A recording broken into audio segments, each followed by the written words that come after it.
Greetings, brave adventurers and intrepid explorers. Welcome to the Epic Quest Chronicles, the podcast where we journey deep into the realms of gaming's greatest treasures. I'm your guide on this quest, Zane, and today we embark on a legendary odyssey through the enchanting world of the Legend of Zelda, Ocarina of Time. So grab your Master Sword, dust off your Hylian shield, ready your hearts and sharpen your wits, for the quest for knowledge starts now.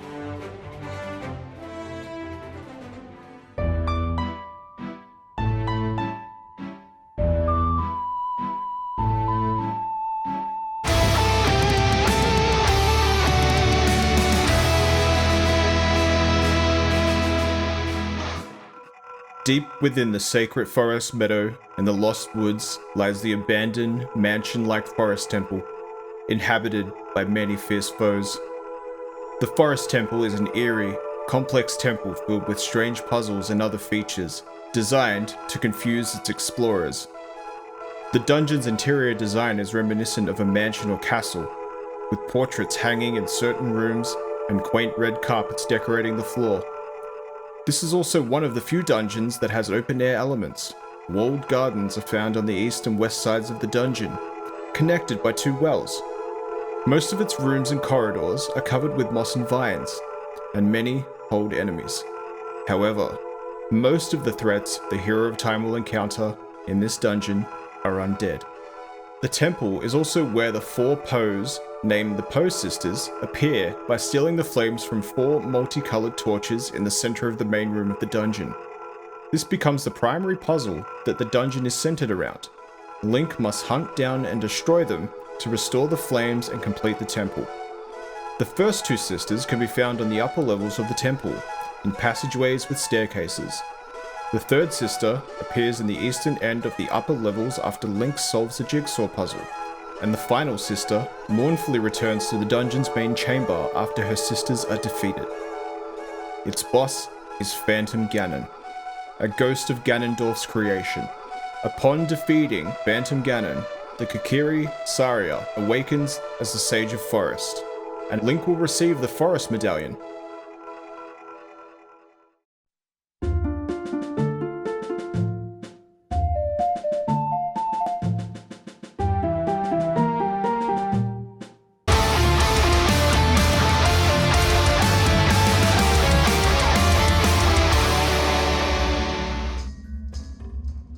The Fire Temple is located deep within the Death Mountain crater and is only accessible to Link by the use of the Goron tunic, which is given to him by Darunia's son, also called Link, in the hopes that he will rescue the other Gorons.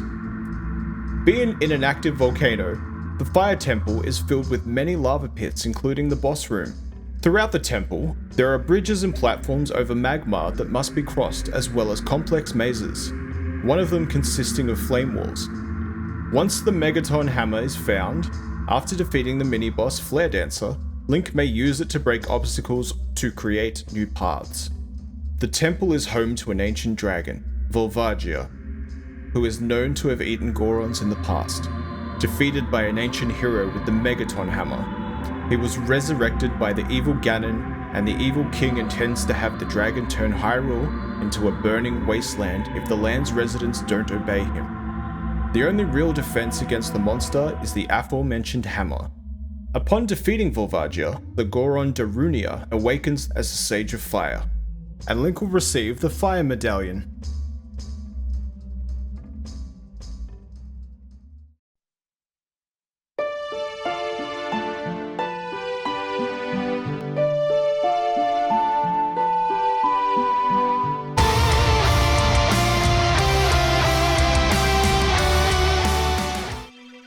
The ancient temple lies deep under the vast Lake Hylia. The water temple contains the source of the curse that has frozen Zora's domain.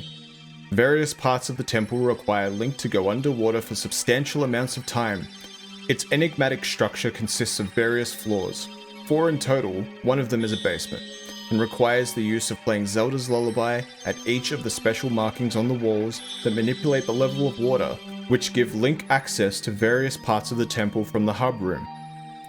Link will need to use all of his intellectual skills and cunning survival techniques to truly conquer this temple, as puzzles and obstacles are strategically varied, from the aforementioned water level manipulation to swimming in the presence of current flows, defeating enemy groups, climbing a waterfall with descending platforms, raise and lower pillars with a switch, etc.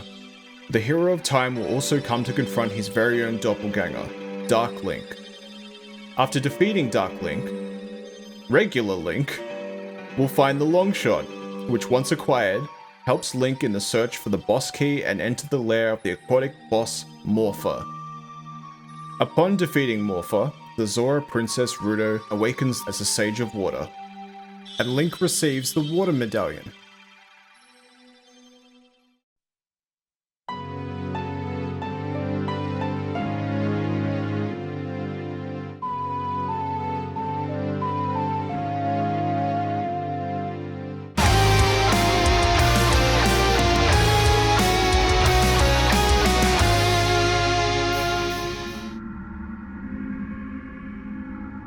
The Shadow Temple was historically a place used by the Sheikah to interrogate enemies of the royal family of Hyrule. Because of the dark stain on Hyrule's history that it represents, it is taboo for the royal family to speak of the Shadow Temple. Consequently, some of the walls and floors are stained with blood, and torture equipment is located in several rooms. The temple is filled with undead creatures, deadly twisted traps, and mind-bending puzzles everywhere, all designed to trap anyone who enters the crypt. It is also filled to the brim with invisible walls and passageways only visible using the lens of truth. Link's goal is to go to the very depths of the temple where its boss resides. The boss of the temple is Bongo Bongo. It is an undead monster consisting of a giant torso, one protruding eye, and two huge disembodied hands beating on a giant bongo drum. When Bongo Bongo is defeated, Impa, the Sheikah assistant of Princess Zelda, awakens as the Sage of Shadow, and Link will receive the Shadow Medallion.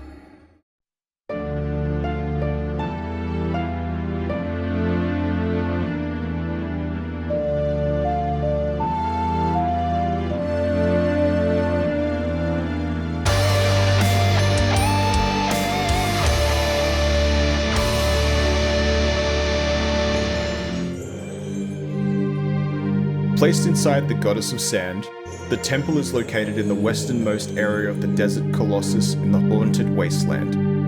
It lies past the Gerudo Fortress. Constructed by ancient ancestors of the Gerudo, it served as Naburu's headquarters until Ganondorf rose to power, becoming a base of operations for the King of Thieves and his surrogate mothers, Kutake and Koume. Unlike the other dungeons of the game, the Spirit Temple has two portions, each requiring a different age of Link. The Spirit Temple carries a theme of the relation between past and future, and the statues in the temple's entrance tell poems relating to this fact. As such, this section has two parts. As a child, Link explores the western wing of the temple through a crawl space. This is the only time in this age that he encounters Naburu, who asks him to fetch her the silver gauntlets. Upon defeating an Iron Knuckle and finding the silver gauntlets, Link witnesses Koume and Kutake abduct Naburu. The adult portion of the temple is not accessible until after Link obtains the silver gauntlets. Now having a larger repertoire of items, he must solve several puzzles involving light until he ultimately finds the mirror shield behind an Iron Knuckle. With said shield acquired, Link's next objective is to find the boss key in order to access the whereabouts of Koume and Kutake. Before battling the bosses, Link must first battle a third Iron Knuckle, who is revealed to be a brainwashed Naburu. Koume and Kutake abduct her a second time, and Link gives the chase to the boss room. In the epic fight against the twin witches, they merge into the mystical final boss of the Spirit Temple.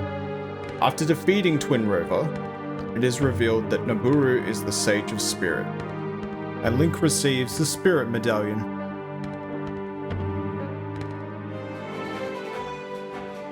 And that's a wrap on our epic journey through the 5 iconic temples of the Legend of Zelda: Ocarina of Time.